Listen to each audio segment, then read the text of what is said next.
So they're just buying a ticket and they're going to Ohio to test that. Like, They die.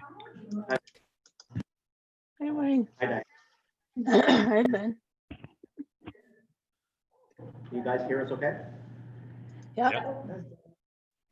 Okay. Hey, they're gonna be Trying new able to- technology today. yeah. Hi, Ben. Hi, Tom. Hello. Hi, Giselle.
No, I think she's in her house. Um, Probably too cold, right? Well, although I think she has heat. It's not warm up there. Hey, from one extreme to the next. Yeah. Do you know if we're having a meeting in July?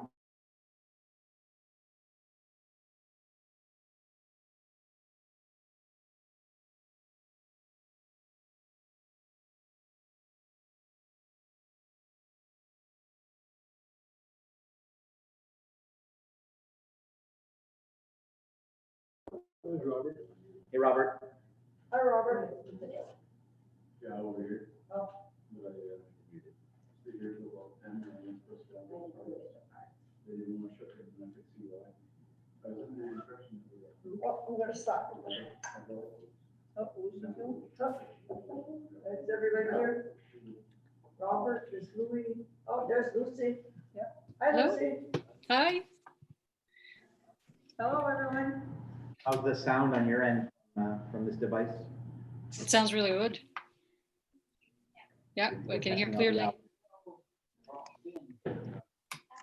Frank. Hi, Diane.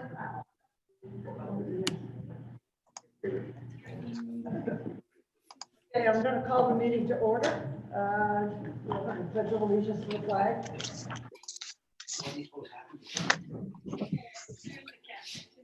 Of the United States of America. Which stands one nation, indivisible, with liberty and justice for all. Have a moment of silence.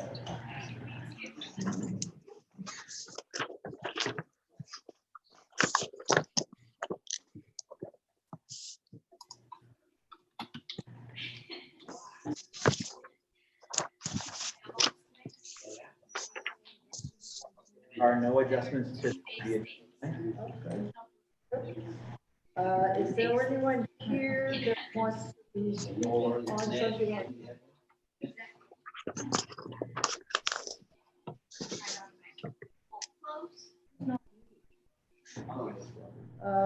Approval of the minutes of the meeting.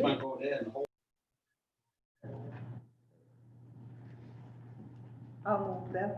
Moved by Tammy, second by Tom. Second by Tom. Any discussion? Seeing none, all those in favor of the approval of the minutes? All in favor? Is Louis here? No, Louis not. Okay. Now we will have the approval of the financial statements for the month of April. Are there any questions on the financial statements? Approval? Can I have a motion? So move. Moved by Tom, second by Tammy. Second by Tom. All those in favor?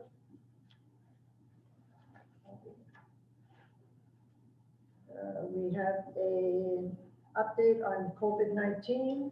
Yeah, so I do have a few updates for you. The first one is in regards to summer school. I will share the screen. Look for my summer school guidance here. So we received this the week before last. It was a press release by the Department of Education that specific to how to operate summer school if you so choose. The department remains of the position that if you can run it remotely, that is the favored method. But what we're finding is that those students who are having the hardest time in remote learning would not really benefit from further remote learning. So we are trying to adhere by these guidelines to bring learners on site. It does have quite a few guidelines, but a couple that I just want to highlight with you is the student to teacher ratio shall not exceed 10 to 1. They prefer 10 to 2 or 5 to 1.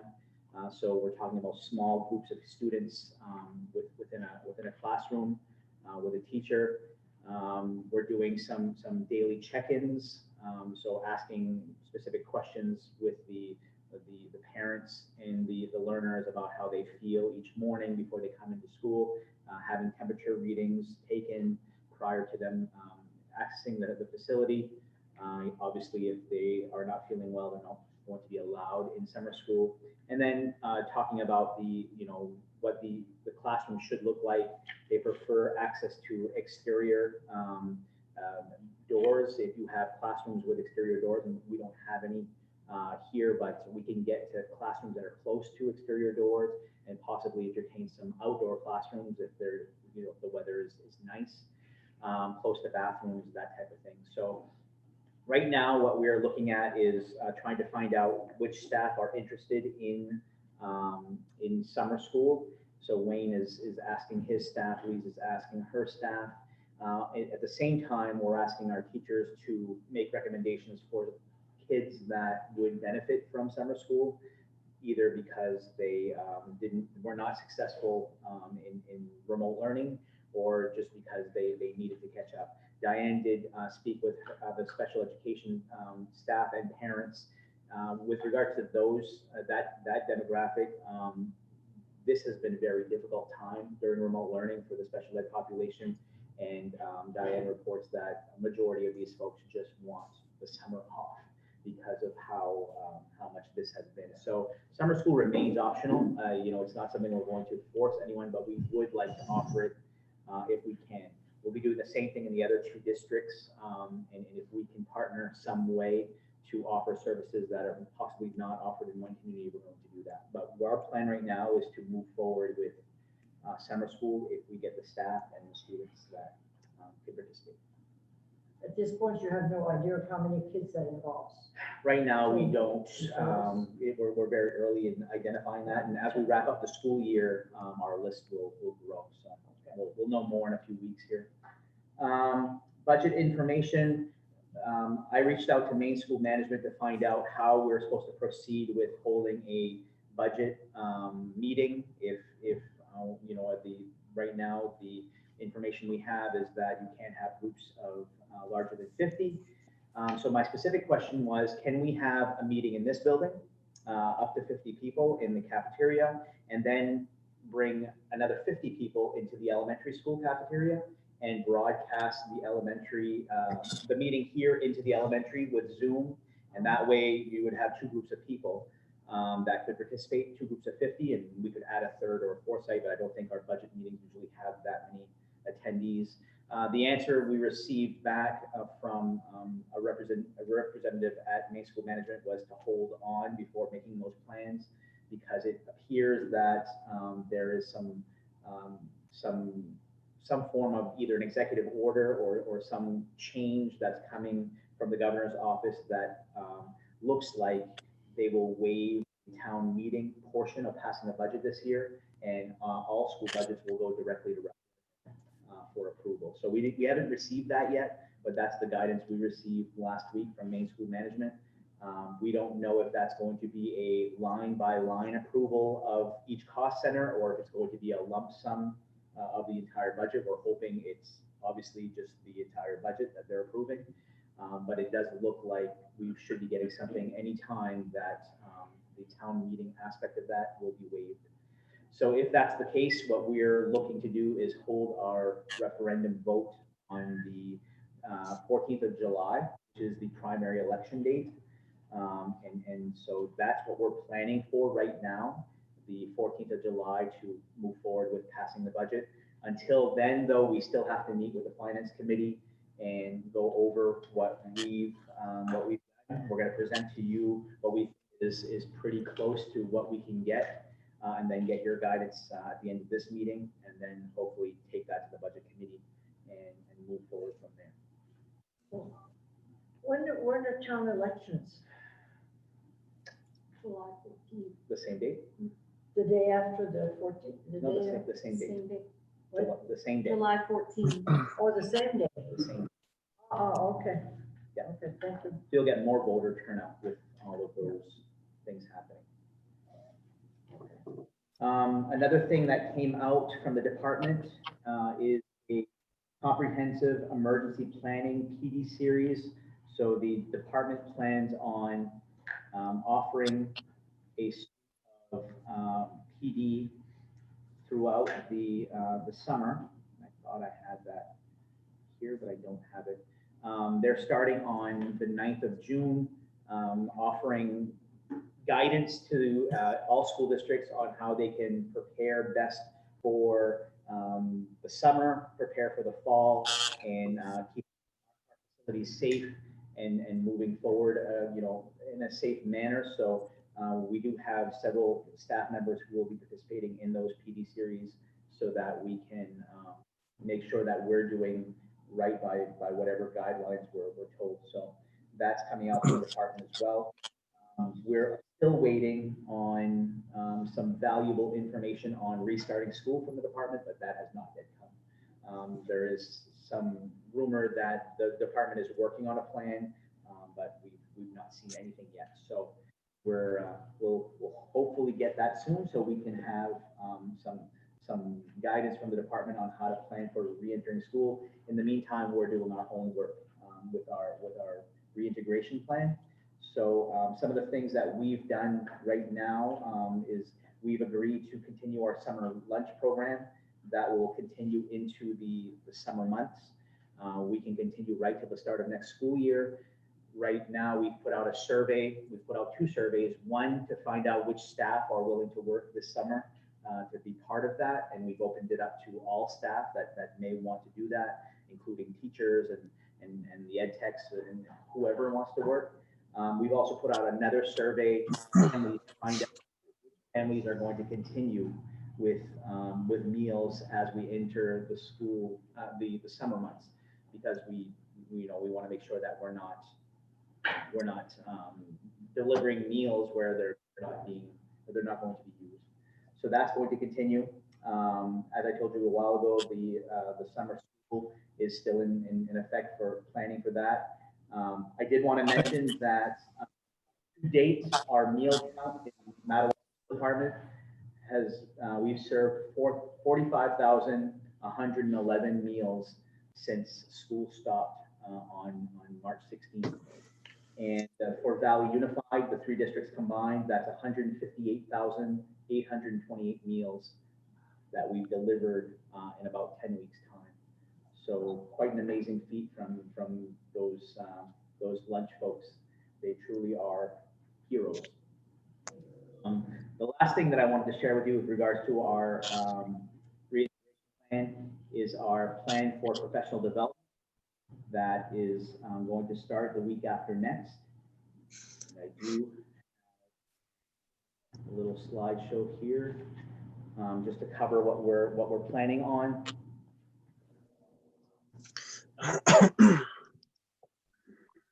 So the first thing with regards to what we're doing is we wanted to make sure that our plan is data driven.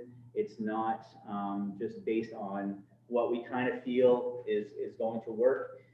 So we did put out a student survey, a parent survey, a teacher survey, and compiled all that data with regards to what worked well, what didn't work well, how we can improve. So all of those things were part of that survey. And then using our restoration of instruction team that's headed by Sharon Chassis, that team is about 25 people collaborating together. They meet weekly, if not bi-weekly, to go over these survey results.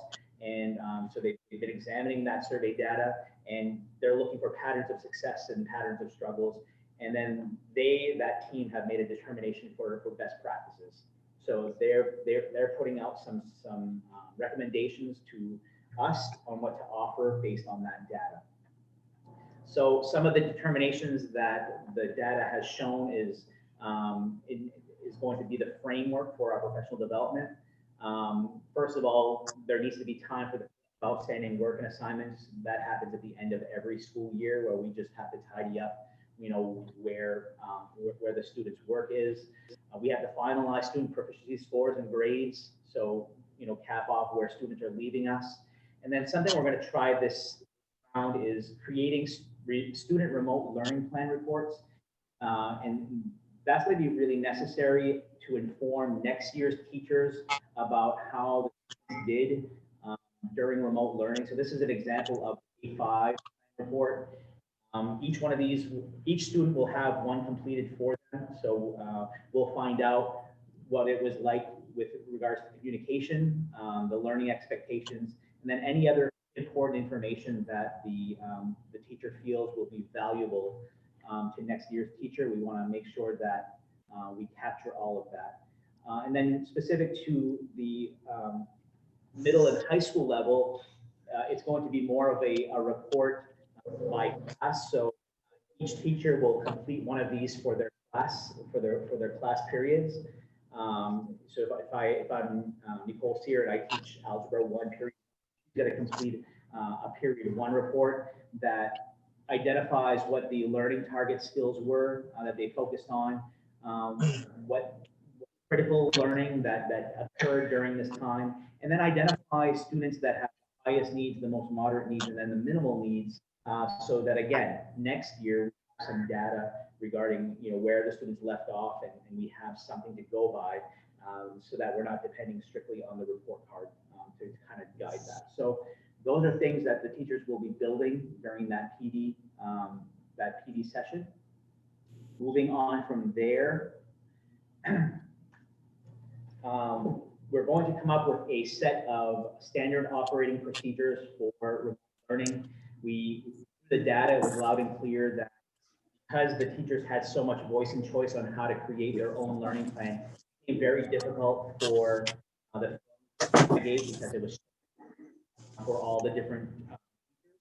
So we want to set some standard operating procedures, not only for the teachers, but also of expectations. That's going to be created by those groups of teachers in that team with Sharon as well. They're going to be coming up with those SOPs.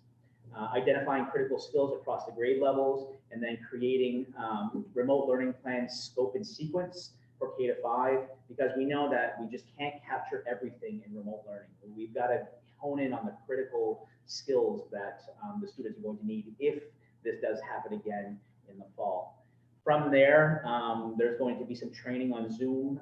Zoom was by far and away the live instruction technology, and that's what we're using for these meetings, that the families like the best, the students like the best, the teachers like the best. There are tools within Zoom that we're going to have to teach. And our plan is to use some of our CARES funds to buy a higher level of Zoom for our teachers, so they have more bells and whistles, if you will, that go in with the program, so they can maximize how to use that. And then looking at flipped lesson presentations. Flipped lesson is when I record myself teaching a lesson, and then I can present the video to the teacher, to the students at any time. The Zoom, we're thinking, is going to be best for just checking in with students, but not necessarily to teach them new things. The flipped lessons should be the medium for teaching new things, so that students can watch those anytime, anywhere. So it's got to be combining those Zoom lessons with the flipped lessons. We're going to be having panels of teachers talking about effective remote learning strategies. So what worked really well, what didn't work really well for the teachers. We're going to have Google Classroom training. We have decided that the students are going to need a first stop to find their assignments and communication with teachers. And we don't feel, based on these survey results, that email was getting the job done as effectively as if a student goes into a Google Classroom and all of the assignments are listed there. We want to train the teachers on doing that, so it's uniform across the schools. And then finally, we have some required annual trainings that are going to need to be completed, specifically to the sexual harassment, suicide detection and prevention, and then our ALICE refresher training for active response.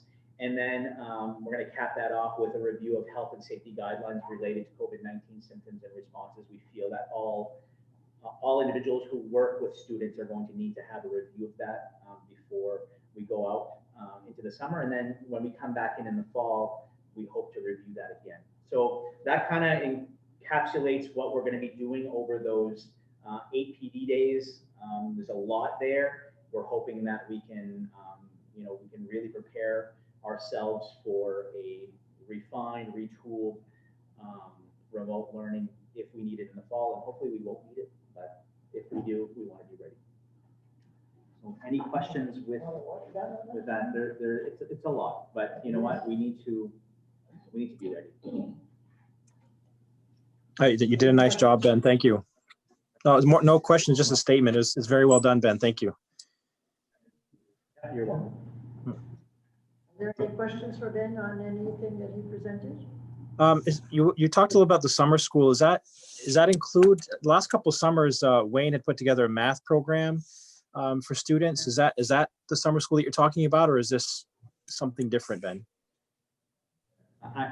I'll let Wayne explain what he's thinking. Our thought was more of a remediation type summer school. Okay. More than excel them, unless Wayne disagrees with me, and then I'll say he's the boss. Okay. No, I'm not going to go there, Ben. it is. It's all about remediation and identifying those kids that dropped off during this distance learning and who really had some struggles. So we're looking to see if we're going to have some staff members from Madawaska that are willing to do some work this summer, and if we can, then we'll offer that. If not, then we may have to work with Fort Kent as we have in years past to try to get services for some of our students who need it. Thanks. Mr. Anderson, I've had as sixth graders, I've had like 4 or 5 parents contact me. And I know in the past they could come and participate in your math program over the summer. And it would be remediation, they're behind. So I don't know if there's something that we could do for them also. It's going to depend on the numbers that we have. The program that we ran last year ran the gamut. We were pulling students who were really struggling. We were taking some students who were just needed a few things to get caught up, and then we had a group of students who were looking to advance themselves. If that's something that we can continue to do this year, I would love to do that. But I think the primary focus is going to be on trying to remediate those students who are left behind, if you will. And unfortunately, I think that's going to be a population that's going to be fairly sizable, and that may encompass a great deal of our work.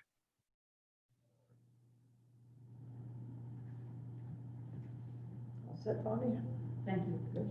One thing I forgot to mention, and I had it written off to the side here, I did mention that we have CARES funds, and that's the funds to assist us with all of those unexpected things that have come up due to COVID-19.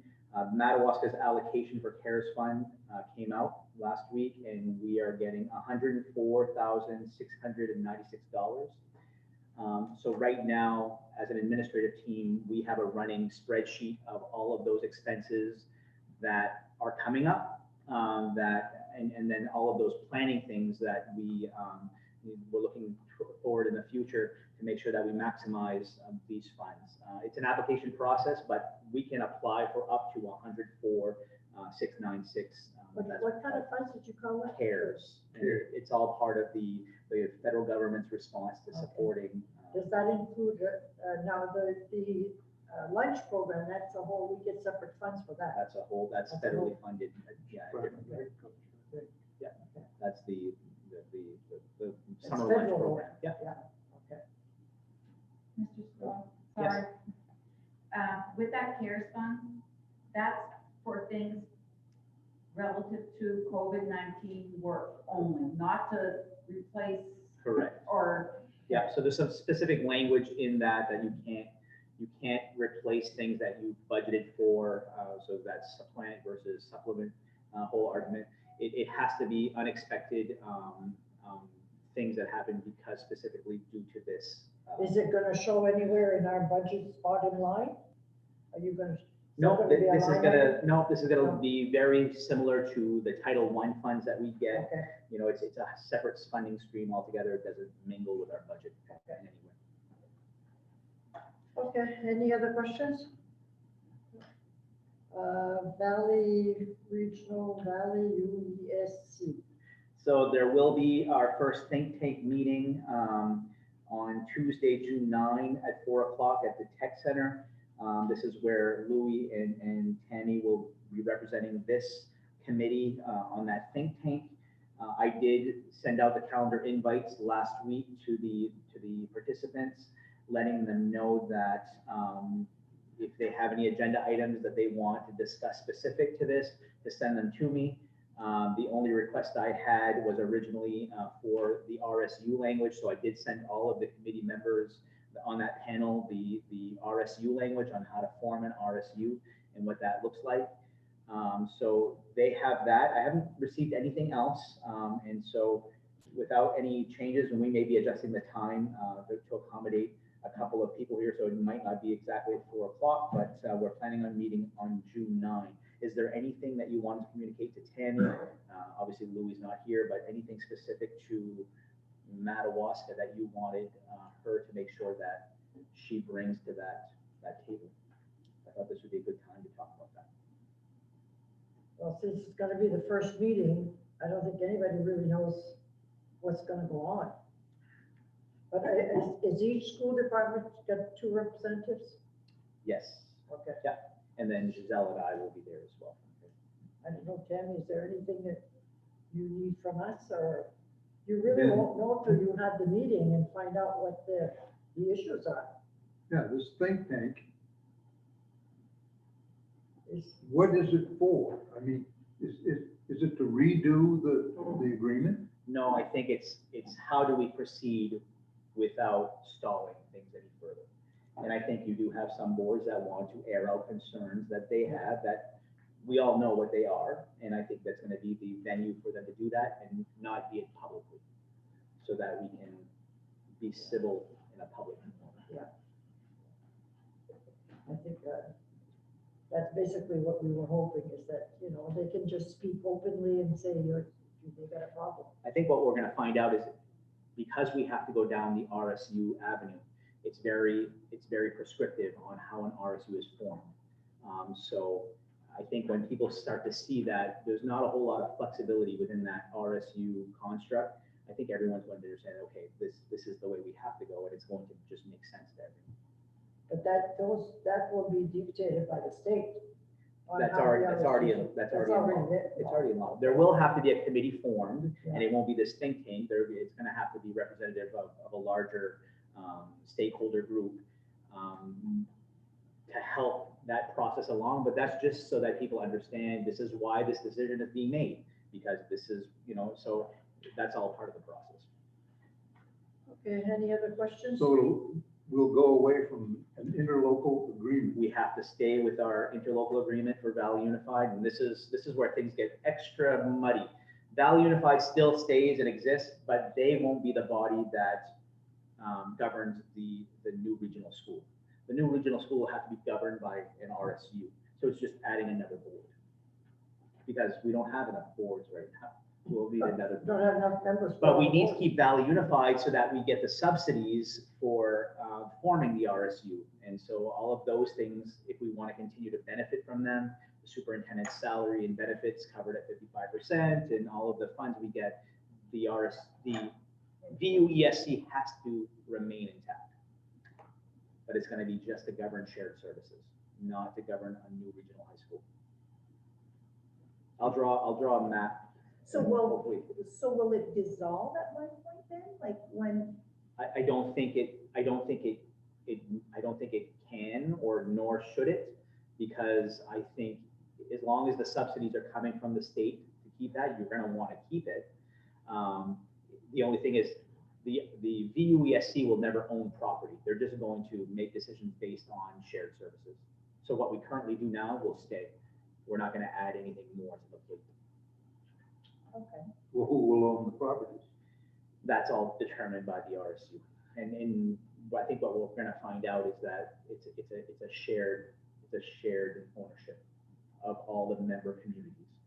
So unlike Valley Unified that has partners of Madawaska School Department, SAD 27 and 33, your RSU will not involve Madawaska School Department, SAD 33 or 27. It's going to involve Madawaska, it's going to involve St. Agatha, Frenchville, Fort Kent, New Canada, St. John, St. Francis. It's going to be new member communities forming a new RSU. Will, and maybe this is premature, but those communities that elected to get out of SAD 27, will they be given a chance to get in this new RSU? I don't, well, I can't answer that question. Right now, they If are. so, Grand Isle should be allowed in. We can, I believe in the formation of an RSU, you can open it up to multiple parties to take part into that. So if the Grand Isle School Department would want to take advantage of that, I believe they could. But those are conversations we need to have, whether or not we want to open that door. Yeah. How am I doing, Mr. Karen? Okay, thank you. That's what happens when the politicians get involved. It gets more, I was just thinking, I don't know if. They muddy the water. Keep forming committees. We don't have enough people on the school committee to serve on all those committees. We need to have a school committee with 7 people on it instead of 5. Well, and that's just it. So that RSU board would not be you all, it would be newly elected individuals to go to the RSU board, because that would be a whole other board. Oh, okay. they would get their own ED 279 for the regional high school. That would all be a whole different thing. You guys would be responsible at that point for pre-K to 6 education, Madawaska School Department. Oh, okay. And that RSU board would be responsible 7 for that. Okay, but then we're still paying into that RSU. At a cost share that's already determined, but that may change if new members join in, like a Grand Dow or Eagle Lake. Okay, any other questions? Tom, you look like you have a comment. No. Okay, we'll move on to correspondence and announcements. Graduation. Yeah, so just and I know you already know this, but the Madawaska graduation will be on Thursday, June 11th, the Skylight Drive-In, beginning at 8:30. The reason it was moved a day earlier was because of the drive-in's availability. The drive-in does operate on weekends, so Thursday, the day before, was the date that worked. Works out well for me. Now I can attend this graduation, my son's graduation on the 12th, and so it works out great for me. Are there going to be, that's Wayne, are there going to be invitations sent out to board members for the graduation? The email was sent out already. Well, the technology center, but not the high school. Didn't get any high school ones. We sent out electronic versions of invitations, but we're also in the process of putting together our paper versions, if you will, and those are going to go out this week, so you'll get those. Okay. Hey, Liz, I just saw you. Hi, Liz. Is she on? Sorry, I had a lot of trouble trying to get onto the meeting for the first couple of minutes, so I had to join through my phone. Oh, okay. Nice seeing you. You too. Okay. Another announcement, we are getting signage for our playgrounds, and I know most of the playgrounds and athletic fields here are owned by the town, but as we start to see people wanting to do things with the nice weather, we did get some recommendations from Main School Management that either we close our properties completely or we put signage that basically says, use at your own risk. Reminding people social distancing, that type of thing. So we opted to go with the signs instead of closing down things completely. That's been ordered, and when we get those, we'll be posting those. That's all I have for announcements. Okay. Thank you. Administrator reports, we had some in our packets. Yeah, and you had Diane's on the And table. Diane, yeah, we just have Diane's here. Are there any questions on any of those reports from anyone? No. Okay, we'll move on to old business, technology update. Giselle and Vince.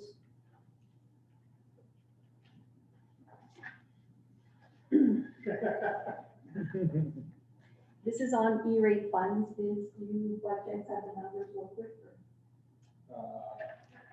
We did receive our E-rate approval, and part of that request was for in our school system to have a network administrator to help Vince out.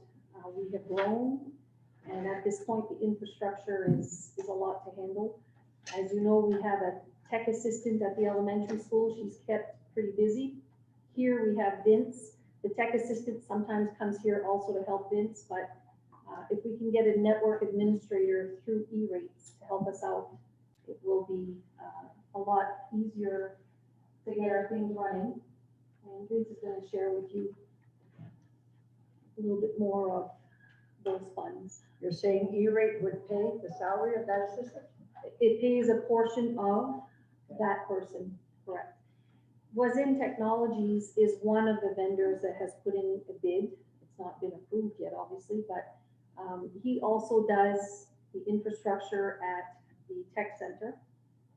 And we're looking at also doing the infrastructure for all of SAB 33. He also does SAB 27. But with what has been happening in technology and the growth that we're undergoing and how we want to share some of the programming, we really need some help with the infrastructure. We had some major issues this past year.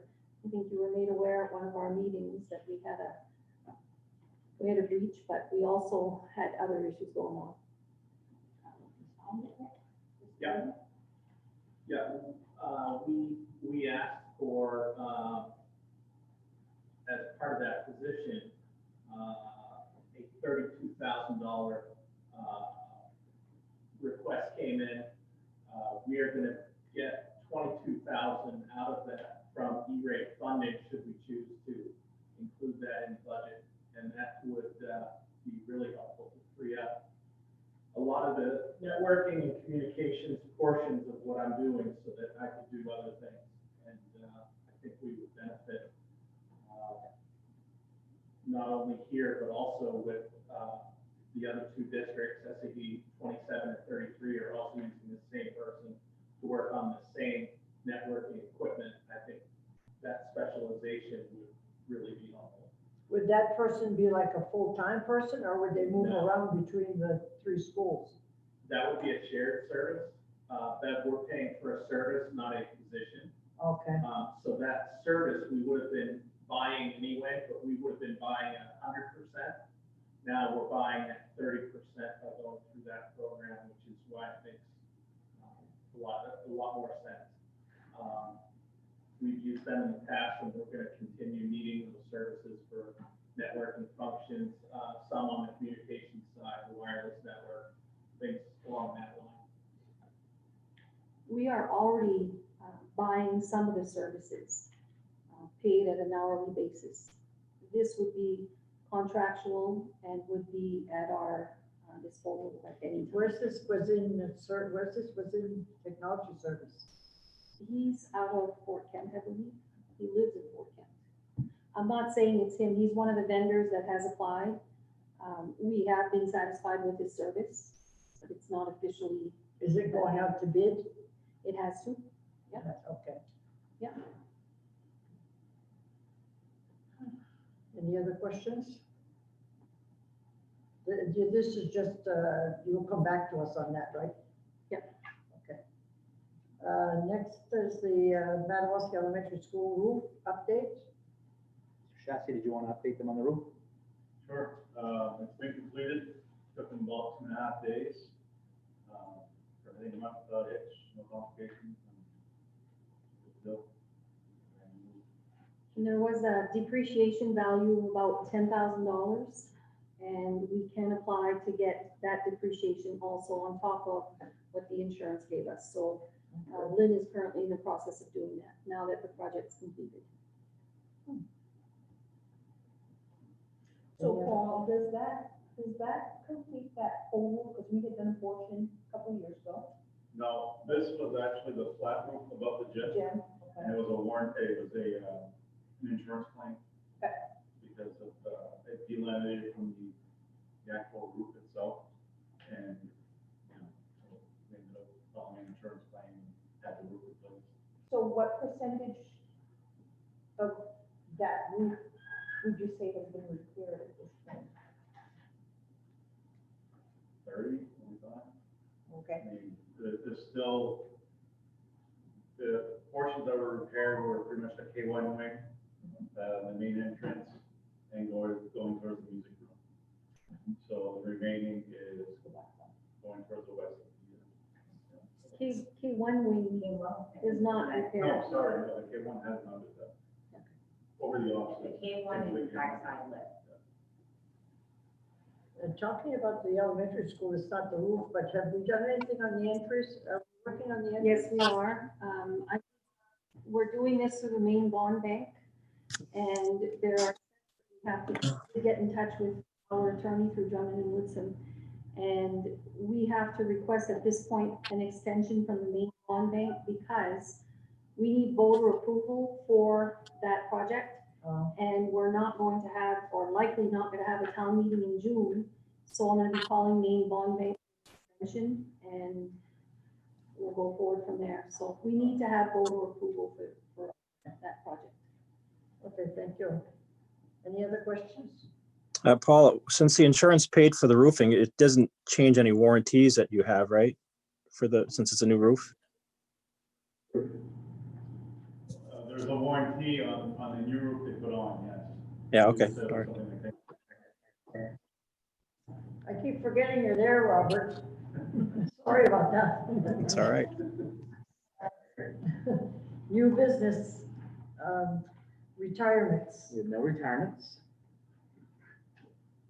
resignations. We do have a resignation. I have a letter. I'm writing this letter to inform you of my resignation as a teacher for the Madawaska School Department effective at the end of the 2019-20 school year. It is with great ambivalence that I do so, as I have thoroughly enjoyed my 22 years teaching here in Madawaska. I sincerely appreciate many outstanding students who I have had the distinct honor of teaching during my tenure. I will always treasure in my many memories of working here, and I'm thankful for the support that has always been provided to me in this endeavor. The community of Madawaska welcomed me in their lives, and I have never felt this support waver throughout my time here. First and foremost, I especially want to thank the many colleagues who I've privileged to have worked with. Their competence, dedication, and professionalism are models to be aspired to. They inspired me to always bring the best of my job. I will always miss them so much. The administrators, especially Mr. Ben Sturwa and Ms. Giselle Vian, who had faith and confidence in me and helped me professionally on countless occasions. You will not soon be forgotten. A special acknowledgement to Mr. Wayne Anderson, principal of Madawaska Middle High School. I treasure our professional relationship, but even more our friendship we have developed over the years. Finally, to the students of our school, you are why I came to work with a smile and a burst of energy. You are the future, and I am hopeful for the future because I know your talents, hopes, and dreams. In closing, I honestly wish I could finish my teaching career with the Madawaska School Department, but being able to return home is something that I just could not pass up. I feel blessed to have spent the majority of my career in Madawaska. I'm thankful the community has entrusted me with the most treasured and finest commodity, their children. With sincere appreciation, Mr. Matt Rossignol. It's a nice letter. I hate to see him leave. You know, Mr. Rossignol being able to go home to bring his career full circle, I think was. I was talking with them, I didn't realize they have a little one. Yeah, they do have. Yeah, they got a little one. Yeah. They had 4 older, and then they've got a little one now, so he says it'll help out a lot. But yeah, I hate to see him leave, but we need to accept his resignation. So can I have a motion to accept his resignation? By Tom, second by Tammy. Aye. Transfers. So with that position opening up, we had posted an in-house position for Mr. Rossignol's position, and Ms. Kai Booley had applied for that transfer. Kai has the certification necessary to make that work. Mr. Anderson was able to work miracles with the schedule to allow Ms. Kai to still teach a class, possibly 2 of GT, so we'll benefit from that as well. We have accepted the transfer of Ms. Kai Booley into Mr. Rossignol's position. So that has occurred last week. And the GT program will still continue? And so if you see our current opening, based on some shuffling with many positions, Mr. Anderson had determined that the best way to post this new position was to post for a 7th, 8th grade English language arts position and a GT teacher. So this person would teach a few periods of 7th and 8th grade ELA and then fulfill the GT requirements that Kai can't fulfill anymore. So that has been posted, and we're just waiting for applicants on that. Any questions on that? We move on to Title IX coordinators, appointment of the coordinators. Yep, so annually we appoint our coordinators, and I'd like to. Do we need a motion on the transfer? No. I don't think so. No. Yep. The appointment of our Title IX coordinators, and we have Ms. Bonnie Tingley for MES and Lisa Welch for MMHS. So I'll entertain a motion for that. I have a motion for appointing these 2 coordinators. I'll move, Bev. Moved by Robert, second by Tammy. All those in favor? The pay is great for that, right, Ms. Tingley? I did that for 25 years. Hey, Bonnie, paid the same price you're getting. And no inflation. Okay, the 2020-2021 school calendar revision. All right, so we have a proposal for the school calendar that also involves harvest break.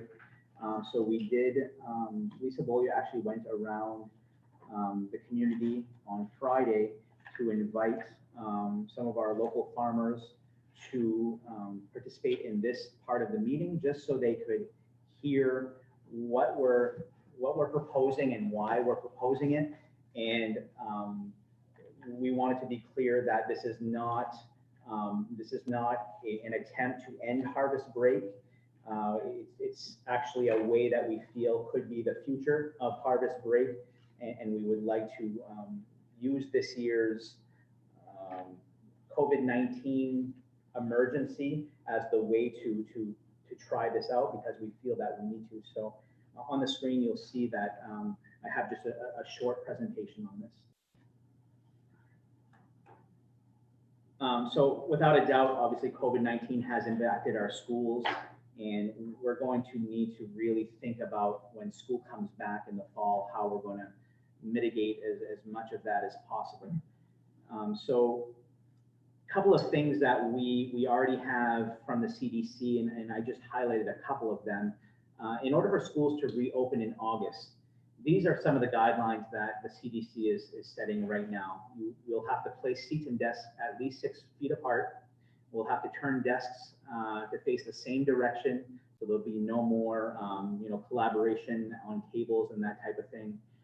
We have to create social distance between children and school buses. For example, seating children, 1 child per seat every other row. That means we can put 14 children on a bus at once if we're to follow these guidelines. Ensure that student and staff groupings are as static as possible, having the same group of children stay with the same staff all day long for young children, as much as possible for older children. And we know with high school schedules that that's going to be nearly impossible. And then restrict mixing between groups. On top of that, right now, Governor Mills' reopening plan still restricts groups of over 50 through the month of August. So right now, her 4-phase plan extends the group of 50 or less throughout August. Our current calendar has us starting school on August 22.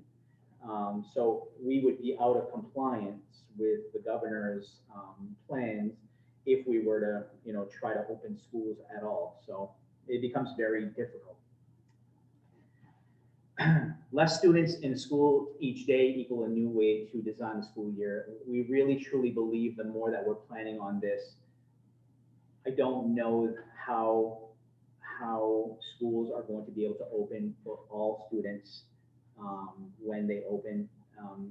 And I truly believe that there's a way that we can open school to some students. And this is not our plan right now, but it's just us thinking about the many different things that could happen. But we know that if some students are going to be on site, there's going to have to be less than all of the students. Our learning plan that we're currently in our last week, our remote learning plan has evolved over time, and we've learned a lot of lessons. I shared with you our plan for professional development. We know that in order for this to be more sustainable, it's going to have to be reined in a little bit, and we're going to have to prepare our teachers a lot more than just 2 days of preparation and then say go. So that's all part of this as well. But here are some things that we learned during remote learning. We've learned that learning can continue when students are not in schools. Students have been learning since March 16. It's not like everybody went home and that was it. By the way, across the border, that's exactly what happened. Right across the border, those students ended school their last day, and that was it. They are not celebrating, from my understanding, they're not having graduation ceremonies. They're not having any of those things. School ended in the middle of March. We've continued to provide instruction. So, we've done a good job with that. Some students have shown great success of this way of learning, and we know that some haven't, but we do know that some have been successful. And then we've learned that learning opportunities do not have to happen between 8 and 2:45. We've had learning going on at all hours of the day. And that helps when you have people with various life things that are happening that do not afford them the chance to be in front of a computer from 8 to 2:45. Teachers can and will be trained on how to deliver remote instruction via live video and recordings, both of which can be reviewed by students anywhere at any time. So as we're planning for the start of our school year and our reintegration plan, we do know that we're planning for the unknown, but when we're doing so, we're planning really for 3 options. Option 1 is obviously what we all want. All students are back to school in the fall. Option 2, all students are back to remote learning in the fall. So what we're doing now continues in the fall. We're hopeful that that's not happening, but it's got to be something we're preparing for. And then option 3, which is what I think is probably going to happen, some students will be back in school while others will be continuing with remote learning. So in order for that to happen, we'll have some social distancing guidelines that do not allow us to have all students in school. So we know based on, you know, the grouping, there's not a physical way we could have all of those students in school. And then on the second note, we're going to have some kiddos and some teachers with health concerns that won't allow them to come back because they are of a population that shouldn't be exposed to any kind of grouping. So in each scenario, the later we start the school year, we feel like we have more time to prepare. So we would like to entertain a later start to the school year so that we have more time to prepare for those 3 options. So this is currently a draft copy of the calendar, and I don't want to talk about the whole calendar, but I do want to highlight just the months of September and October.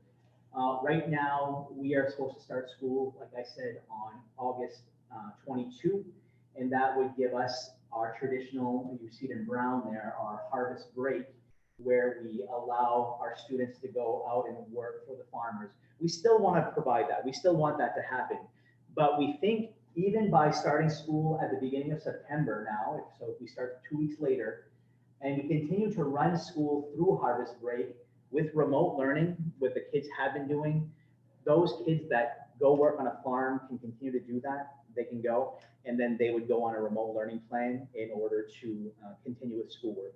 We did it a little bit last year when we extended the harvest break. We had extended it, I believe, up to 5 days. And we had students that were communicating with teachers. It wasn't as comprehensive as our remote learning plan now, but we feel like that showed success, and we could do that again in a better way.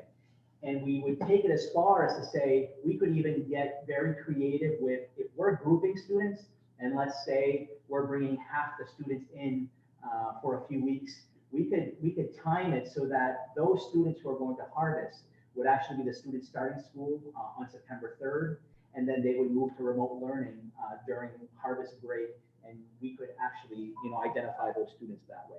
So that's part of our plan for how we can have that. But in each scenario, our schools can continue to support harvest no matter what we have, no matter what the scenario is, because we know that our students can complete school responsibilities and not have to be in class between 8 o'clock and 2:45. Something that we're also, we would like to put in this plan is additional supports. So we're identifying 2 blocks of time. The first block of time would be the first 2, maybe 3 weeks of school where we know we're going to have to remediate and accelerate some students. We know kids are coming from all walks of life. We're talking about, you know, a whole slew of assessments when these kids come back the first few weeks. But if we also target the week back after harvest break and deem that remediation and acceleration week, we're not punishing any of the students who worked harvest or who didn't. We can basically say, okay, that week back after harvest break, those of you who need catching up, we're going to focus on that catching up. Those of you who are already caught up, we're going to go dive deeper into the learning and make sure that you can accelerate what you've been doing so that we can support the learning, we can support harvest for the farmers. We would do it the same way we did last year with our extension. We'd have parents sign off, the farmer sign off, and then the learner would have to have all the teachers sign off on their plan for those 2 weeks. We truly feel like this would be a way to try it for the first time.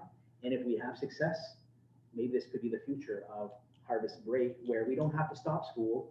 We can just let the kids that go harvest, and they continue with their classwork, and then we continue that way. I'm not saying that's how it's going to be for the future, but at least we could try this year, and we're not punishing anyone. I think it's a good time to try. Yeah. So that's our plan. I just wanted to ask if you had any questions, if anybody had any questions with regards to that. We want to support the farmers. This is not an attempt to get rid of harvest. We want to support that, but we want to also. The way you're saying it now, it's not like there's 800 kids going to video. Exactly. There's only a little handful, but those that do. We need them. Do need. Yeah. You can't replace them. Yeah. And you need the Instead older of ones going to too. school, well, we could do something like that. That's what. It's the best of both worlds. Say that the school would do, but the people, the kids can still do their homework. Yeah. Yeah. Say on a rainy day. On a rainy day, yeah. Come to school probably, I don't know, or they won't do their homework.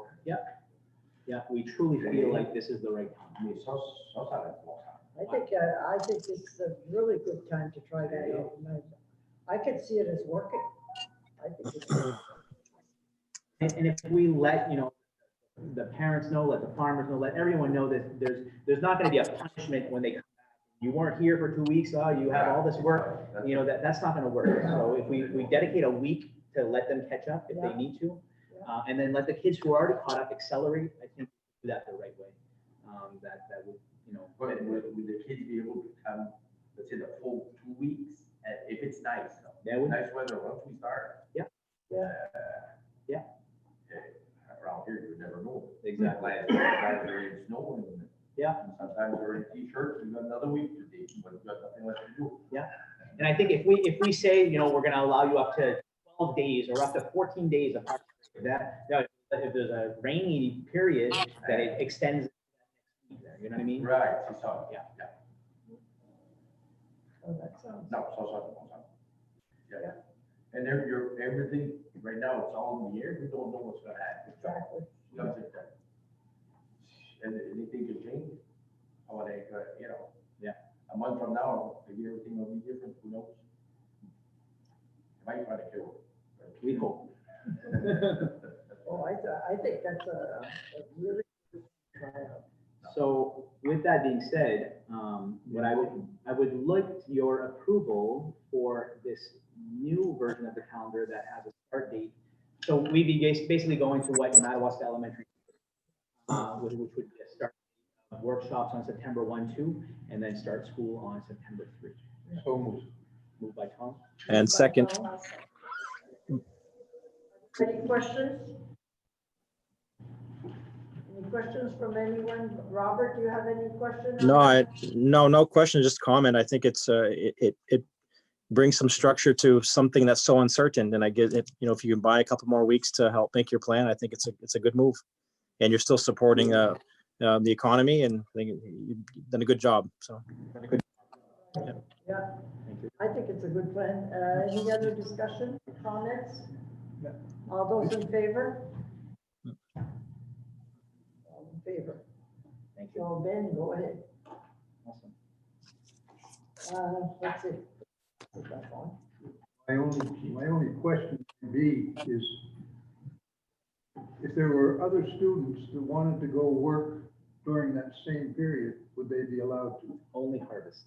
Only ours? Okay. Yeah, we're not going to work at Shop and Save during that time. No. No offense to Shop and Save, but you can work after school. Yep. Just for harvest. Good question, Tom. Very good. I'll see. Okay, all set. Have a good day. Yeah, take care. Under school calendar, there's also consider approving a transfer of no more than 5% of the budget between cost centers, 2019 to 20 current school budget year. This is something that we'd like just for flexibility of those cost centers at the end of the year to tidy things up. I think we do this every year anyway. Yeah. Do we need a motion on that? Yep. Could I have a motion? So moved that. Any? Second by Tom. Any discussion? Seeing none, all those in favor? All in favor.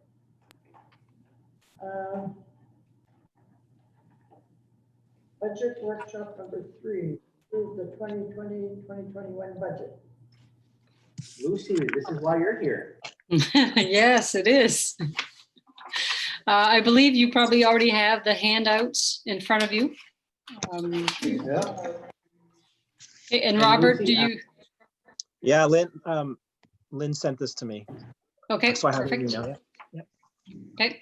Lucy, do you have things up on your screen? 'Cause I you do. could actually screen. I'm using a different screen for my, I don't have it on my laptop. I can get I'll bring it though. up. So you Okay. tell me what you're bringing, I'll bring it up. Mr. Okay, Boucher, do you have a copy? Hang on. The first one would be the super summary, Okay. which is just a short little one pager. We've made quite a bit of adjustments since the first time you saw this. I guess we focused on a few priorities. One would be that salaries would increase probably a step or 1.6% if you were not in a collective bargaining agreement that had steps. So the value of COLA is 1.6%, and that's what this version of the budget includes. We also identified that during this time, technology was a really important item to focus on, both in hardware and software and infrastructure. So we've included the network specialist, and we've included some replenishment of technology such as iPads for the lower grades and servers, that we want to ensure that the data is safe because of this remote learning. We've also identified that this COVID-19, when we do return to on-site, we'll need to have a nurse full-time. Right now, the nurse is 5/7, and this budget includes a nurse to be at full-time. As you know, Ms. Castonguay is retiring, so we've posted her position, and we've hired a special ed director full-time who will also be teaching. Ben and Giselle, I don't know how much teaching will be involved. 1/6 of her salary. In this, okay, the MES roof, although it's finished, there are some funds in there in the event that there's some additional repairs or some tweaking that needs to be done to it. The vestibule is something that is in this budget as well. The funding, not the full cost, but just the annual cost of funding in the event that we were able to start the project or continue it during the 2021 school year. And then the school lunch program. What you'll see with the school lunch program is that I've increased the cost significantly to reflect that we will have additional weeks, probably mostly for the summer, and then possibly even during the fall if we have a return to remote learning, or if we are asked to continue during school breaks, such as February, April, times that we don't normally serve school lunch. But as we've learned, this year was not an unusual year, and we anticipate that next year will be unusual as well. So I've included an additional 14 weeks of summer school program, summer lunch program. However, I've also reflected revenue to offset it completely. So there's no effect to the local share. It just gives me the authority to spend the funds in the event that we need to. So if we look at the super summary, you'll notice that the salary increase, the total salaries line increased by 4.4%. That reflects the increase of the special ed director, the school nurse, and also the school lunch salaries that will be involved in preparing the foods. Health insurance. Do you have approximate number of like how much you increased for the summer food for the salary? Yeah, I've increased probably about 100,000, 109,000, I think. What I've done is I've spoken with our food service director, estimated how many staffing that we would need, priced those for 14 weeks. I've also increased the amount of food that we would have to purchase and the non-food supplies such as containers and whatnot. So that's what makes up that cost. But I've also, but you'll see when we get to the funding page that I've got a line item that completely offsets that. Okay. That 109, is that just salaries or that's food, salaries and equipment? Food, salaries, and non-food items such as Non-food, the yeah. containers. Okay, Right. all right. Yeah. Health insurance came in at 0. And it does include health insurance for the new staffing if they choose to participate. Salary benefits is for special director, school nurse, and the food service program. The VUESC assessment that hasn't changed since last time, but that's for legal fees, and also the difference in what the Department of Ed was going to reimburse for the superintendent.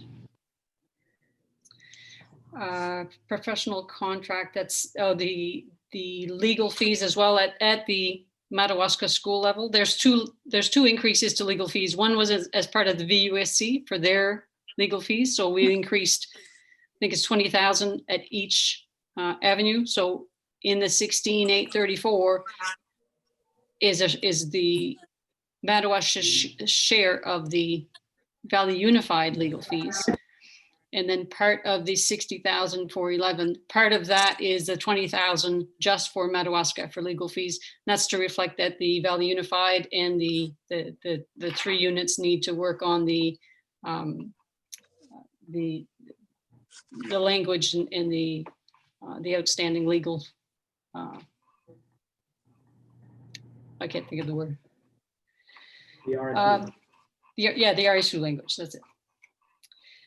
Travel professional event. What we've done is we've eliminated any travel that is for conferences or training that is out of the district.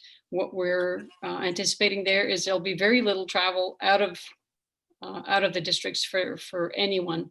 And if we do need to travel, it'll be paid for through the Title II funds. For the fuel, actually, the cost for fuel came in, or the bid for fuel came in lower. So I reflected about a 25% savings there.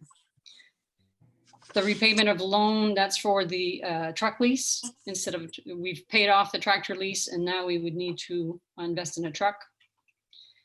Capital renewal and bordering, that includes the vestibule at Madawaska Elementary.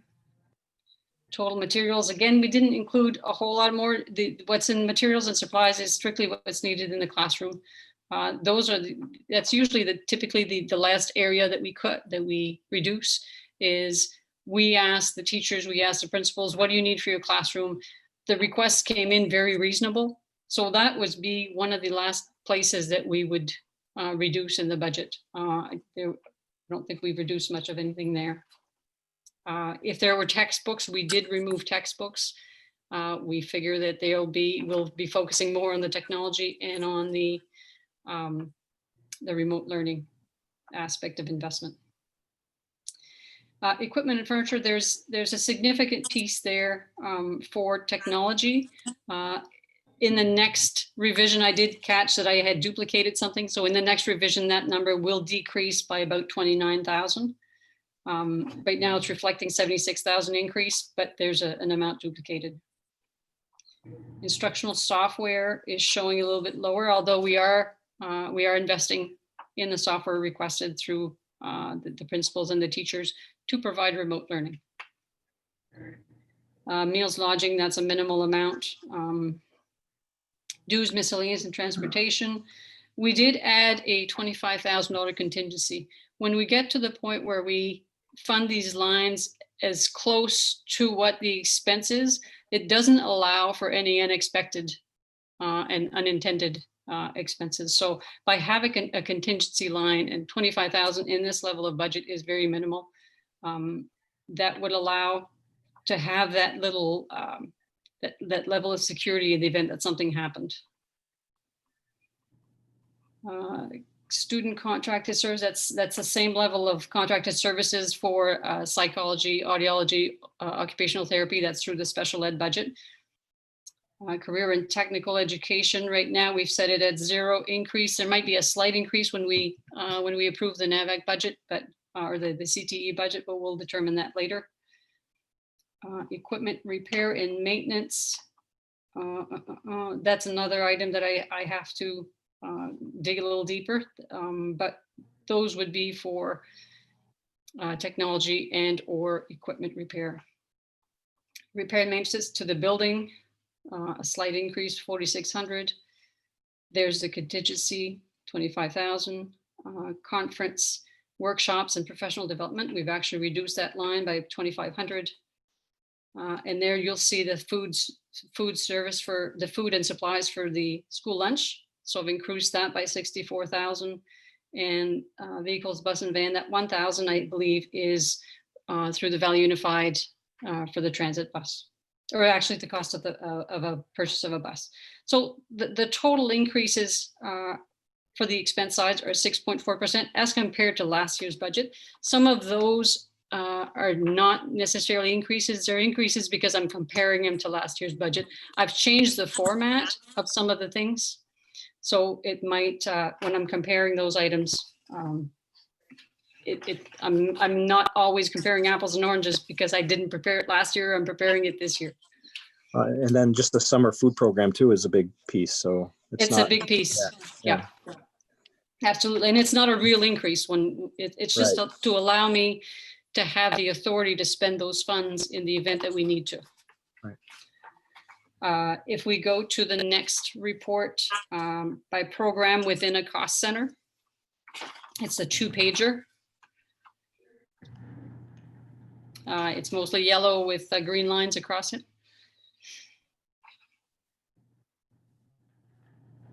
I'll wait for Ben to bring it up on screen. So that one we'll kind of mainly compare on the green lines. That's by cost center. So the 11 cost centers as required by the Department of Education. So when we're looking through those, the regular instruction increased by 10,000, which is a minimal increase for that cost center. Special education, the large increase there is to reflect the increase in the special ed director funds. And also what I'm showing differently than in previous years is if there's, for example, here, the social worker costs actually has 3 items of revenue. So there's the regular budget, there's a portion that's charged to local entitlement, and there's an amount that we recover from Grand Isle. They also contribute to some of these funds. So what I'm showing is I'm showing 100% of the cost on the expense side. But then when we go to the revenue page, you'll see the amounts that offset these costs. So in some instances, it looks like a large increase, but in effect, it's not an increase at all. It's just showing it differently from year to year. And when we go to next year, then you'll have a true comparison of the same apples and apples comparison. This year is just, I'm changing the format because when I get to doing 3 separate budgets and 4th, if you include Valley Unified, I want to have things as consistent as possible so that I don't miss something in one budget and then find out it's too late that I haven't included it. So by being consistent in the way that I do all of my budgets, then I can, I'm more certain that I've caught all this, the expenses. So the social worker is an example of, it's not an increase in cost, it's just a change in how I'm presenting it. The Career and Technical Center right now has no increase. The other activities, so that's your co and extracurricular, that has actually a small decrease. We really don't know what's going to happen in that area next year. So if our students are not traveling for sports, there would be savings there, but we're not going to know that until we're actually in session. The student and staff support, so that includes your guidance and your health center. So there's an increase in the nurse coverage. So you'll see the increase in that section is mainly for the nurse coverage and for the technology, the instructional technology piece. And again, in the technology piece, I will be able to reduce that. I think it's in the regular instruction, that I'll be able to reduce that by 27,000 in the next budget presentation. System administration, the increases there in both lines are due to the legal costs. School administration, small increase of 3%. Student transportation, a small increase of 2%. Facilities, small increase of 1%. And the school lunch is showing your 106,000 increase, which reflects 35%, but is completely offset by the revenue. And then continuing ed program, a small an increase of 10%, which is about 10,000. And in that area, I'll have to dig a little further. However, it reflects the shared services that we're that Madawaska is sharing with MSAD 27 as well. So those are the summary within cost center. You also have an 8-pager that goes in more detail. I'm not going to go through that. I'll leave you to look at that on your own and come back with questions if you have any. So if we go to the funding and revenues.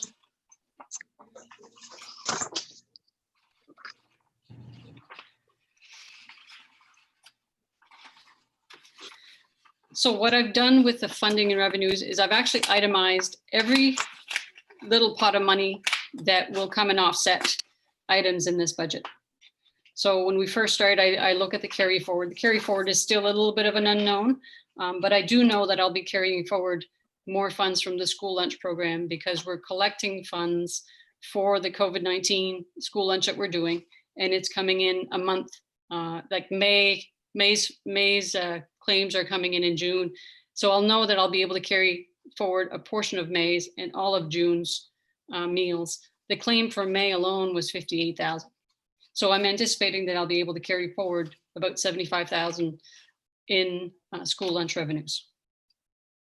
The next section is your local revenues, your local taxes.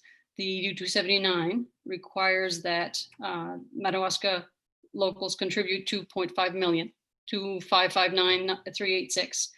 The next one lined in blue, that's the last number that I fill in. So I identify all my sources of revenues, and then that blue number is the final number that I need to make sure that I have enough funds to cover all the expenses in the budget. So that number I leave for the very end. School nutrition program. It's still a guess. Last year, the local requested amount was 114,000. I do anticipate that that's going to decrease quite a bit. So I've brought it down to about 60. I'm still trying to estimate a true number, but it's kind of difficult because we don't know what level of contribution or level of participation we're going to get from the families. I anticipate some additional ones. I really don't know. Continuing education, the increase in the expense also, and then offset by any tuition and the state subsidy, looks like we'll need 110,000 from local funds to support the continuing education program. The next section is tuition and fees. I've itemized how we're bringing in the funds from Grand Isle. So you have an amount for tuition, you have an amount for the administration piece. They're actually using Giselle as a superintendent. They contribute towards a special ed administration. They contribute 50,000 towards ed techs, and they contribute almost 50,000 to the special ed services like OT, PT, social worker, and whatnot. So those identify the different pots of monies that come in from Grand Isle to offset some of the expenses that are in the budget. We also collect about 12,000 from the state agency. Other local funds, I anticipate that we'll have revenues from parents or sales of 70,000 for the food service. So there's different pots of monies that offset the food service program. There's some from parents, there's some from the carry forward, there's some from the state, and then we'll have some from the nutrition, the summer lunch program. The sales and so when you're looking at the one in yellow that's called itemized, last year that was reported in one amount, and this year I'm itemizing it so that I can keep track of what makes up that amount. So on the left-hand side, you'll see, part of 131,001, and then this year you'll have a number. Those are I've just itemized them a little differently. The sales of revenue, there's a 12,005. We do anticipate, we do rent out our buildings. And because our buildings have been inaccessible from May to June, we really don't know what level they'll be available next year. So I have reduced that amount somewhat. And then last year, there was an amount applied towards the budget for the Time Warner revenues that really needs to stand on its own. It's its own little separate fund. So that 30,000 really should not be applied towards the budget. It should stay in its own fund and self-sufficient for the expenses that belong to Time Warner. I have no expenses related to Time Warner operation in the budget, so I've applied no revenue towards it. The tri-district, there's several, what I'm showing differently there is in prior year, we were showing a portion of the expense and then we were showing the revenue separately. And when it comes to the 3 districts, we've decided that it's easier if I show those expenses in a separate fund completely so that we remember to invoice for every piece that the other districts have decided to contribute or that have agreed to contribute. So the majority of the expenses are not in the budget at all, and the revenue is not in the budget. But in this 11,000, that's just an amount that SAD 33 is reimbursing a central office staff member to do their payroll. So I'm showing that one separately, but there's no reduction in the revenues that the other districts are contributing. It's just I'm showing it differently. The expense is not in there, so the revenue is not in there. E-rate, that 22,400, that's the amount that we are anticipating as the 70% that E-rate is going to reimburse us for the network contracted services. And then, so the total local revenue is 4,459,043. Then we go to the state revenue from the ED 279, the state contribution is 2.9 million. And then because we're part of the Value Unified, we're also getting a 20,377. And the adult education subsidy for next year is at 26,896. The lunch subsidy on a regular school year, your lunch subsidy would be about 130,000. And then I anticipate that the lunch subsidy for the summer program will be about 109. And the 109,560, I've increased the expenses by that, but I'm showing the complete revenue to offset it. So there's no effect to the local share. And then we also anticipate that we're going to get 17,000 in Medicaid reimbursements. So of the total amount of the budget, 7,844,401, I've identified where the funding is going to come from that. And when we present the budget to the Department of Ed, they require that we identify where the fund's going to come from. You're not allowed to have a surplus. You're not allowed to have a deficit when you're planning your budgets. And the next page is the mill contribution. So prior to making any additional changes, we would have been going to the locals for a 0.62 mill increase. But since I printed these, I've already identified that I can make an additional $48,000 cut. So that'll bring us down to a mill rate of below $0.5 mil. So we would be looking to go to the town, to the locals. Let me just, for about 159,000 increase, and that's less than $0.5 mil. So that's where we are today.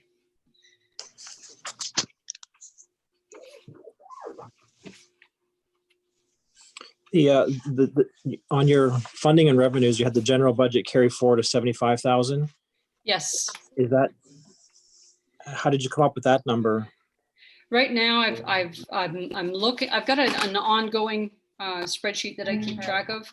What we're trying to determine is if there are any projects that are not included in next year's budget that we would need to do prior to June. Mm-hmm. One of the things that we need to consider is when we bring students back to school, we'll have to funnel them all through one entry and be able to hold them in one area basically before allowing them to go further in school. So a renovation or kind of a barrier in the Madawaska High School entryway is one of the things that we have to consider.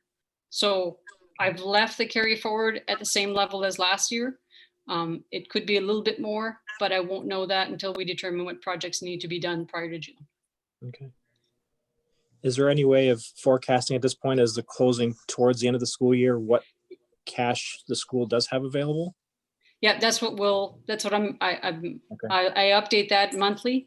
And Okay. as soon as May's books are ready, I'll be doing that this week and early next week. Okay. So the next time we have a budget meeting, we'll have that amount. Yes.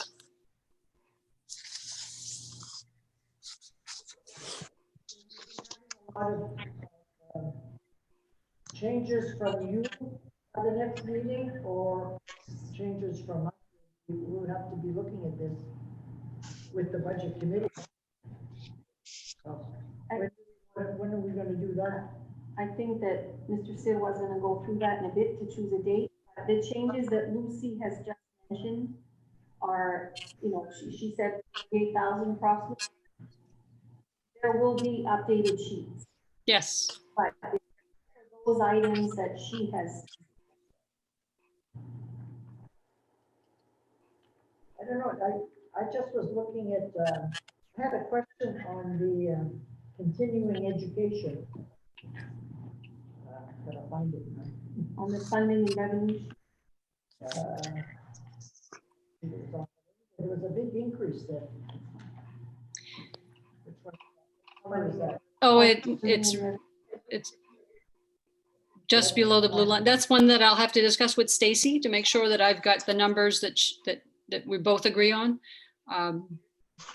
This is what yeah, you're looking at probably line 13 on the funding sheet.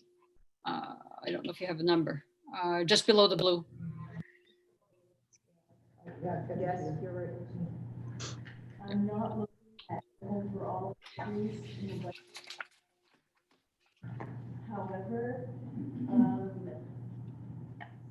some revenues that we're typically used to getting, we're not getting like we used to. So the anticipation is that the local warrant in Grand Isle will potentially stop. We have not had a lot of students from Grand Isle in recent years, and so that question has been coming up for several years in a row.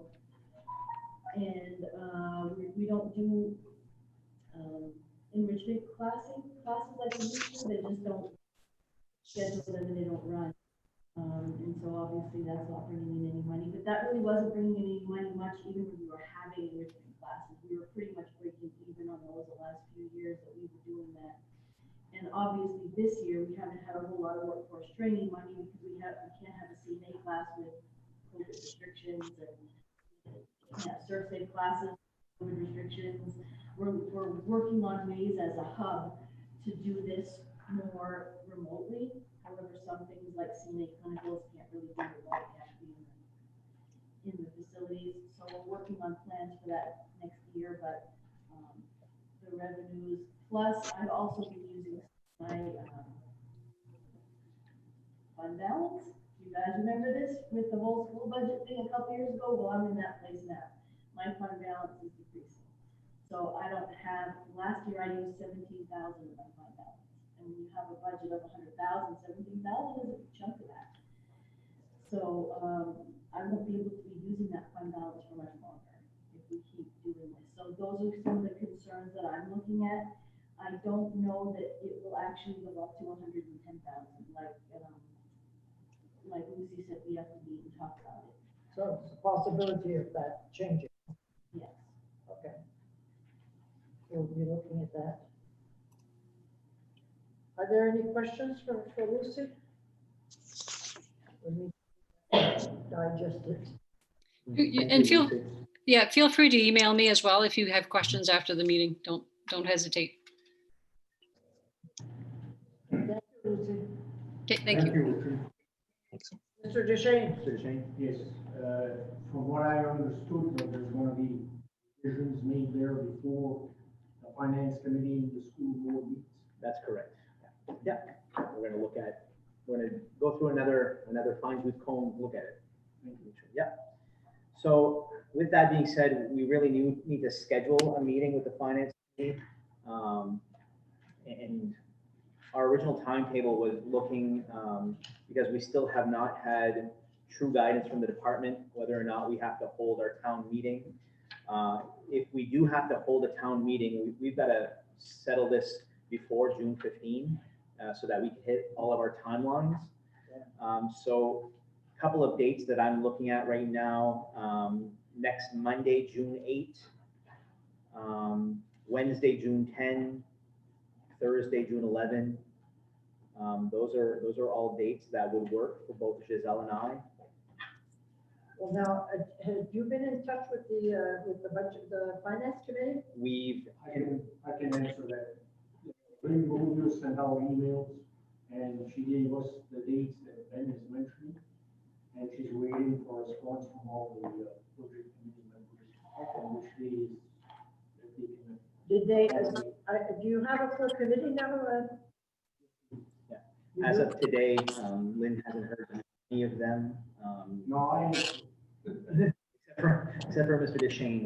Yeah. And Mr. Deshane has been here before at some of our other meetings. I know, he's the only one that gets most of the, and then when we get to one of the meetings where it's time to finalize, we gotta start the whole story all over again because they have meetings.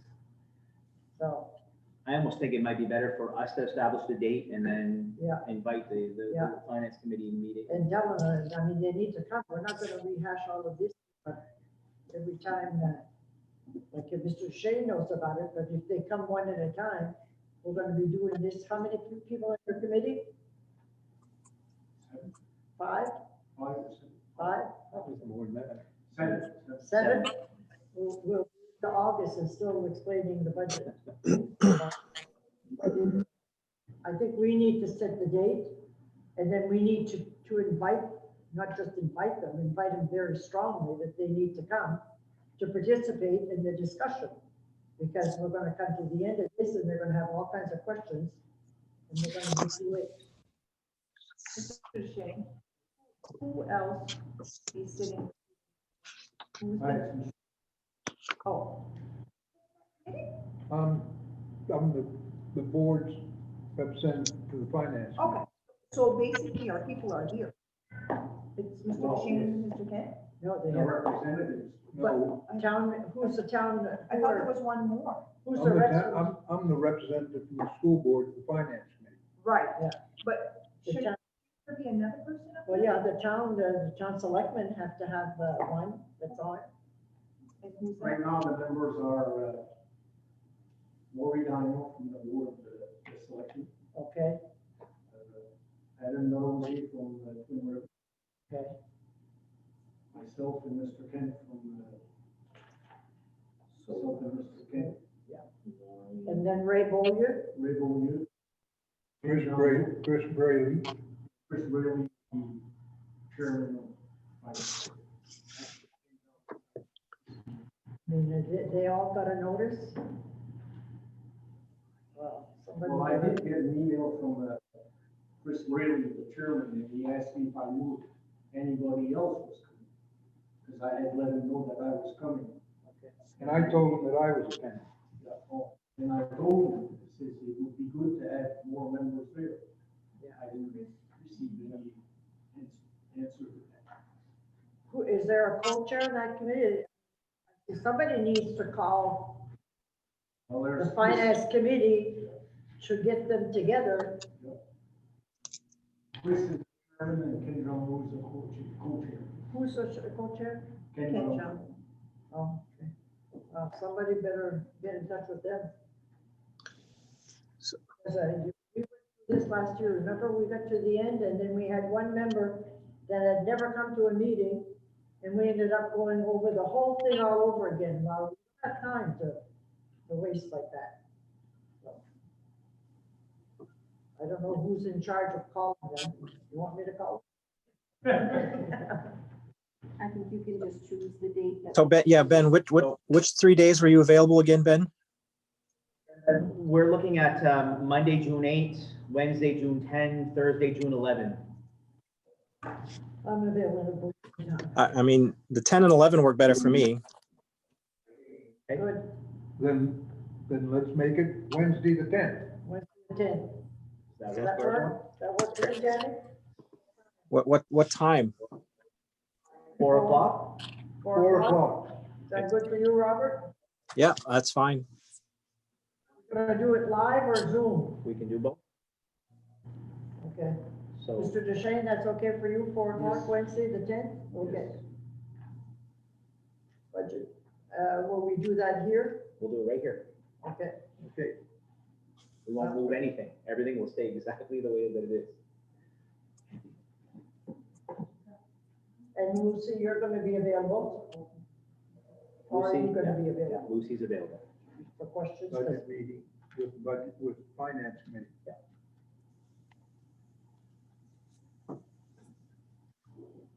Okay, is there any more business, Ben? Well, how do you all feel right now? Like Lucy presented today, especially in regards to that final number, that looks like it.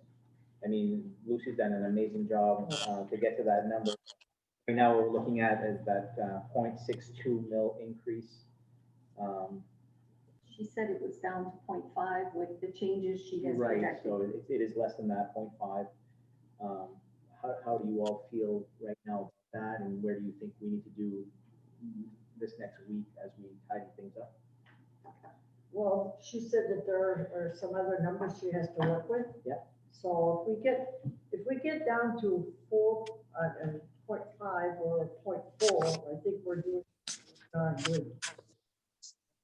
We've always been saying we want to try to be as minimal, and that's what we're. There are some things though that have come up, especially with the school lunch program and all of these preparations for the fall that we just can't avoid. But we'll continue to try to get there.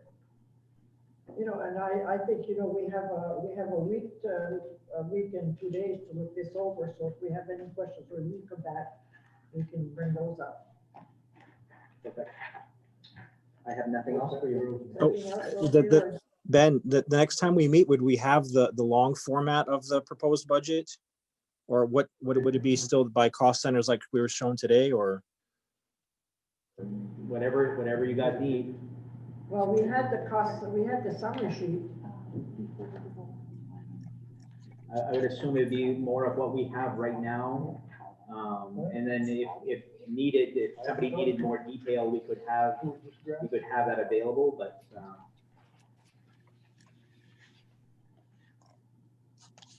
Unless there's big change, Lucy, there's not gonna be any big changes next week. I don't anticipate any, but I won't know until I dig into those little areas. I do, once I make the 2 changes that I've identified, we're down to 0.47 mil increase. Right, so we're getting there. Okay, so the next time we meet, we'll be able to see it in the long financial report. I guess I don't know what you mean by long financial report. You sent us in April long financial, and it has a whole financial report on this 52-page document. Is that how you're going to send it to us, or is it still in these cost centers like you've been showing us? I can show you as much detail as you'd like to see, but it's probably going to be more than 40 pages. Well, yeah, this one's 52 that I'm looking at, but I'll take a look at what you sent today, and I'll send emails. Okay. Okay. What I've got here is fine for me. Me too. Well, Robert, if this is not what you want, email Lucy and have her Yes. send you what it is for 2. Yeah, I will. Okay. Any other questions from anyone? I'll have a motion to adjourn. No? No? Well, I thought did we have a motion for that Wednesday, June 10th meeting? Oh. Do we have to make a motion for that? No, we don't. We don't? We don't need to make a Okay. motion. We'll set it. Before we adjourn. We have no one that has taken out papers to run to. Oh, gee, that's good. Among some of us, we discussed a few names that we're gonna write in. And I think we should have a writing campaign, because we don't need Joe Blow from Kokomo showing up as the members of the school board, as far as I'm concerned.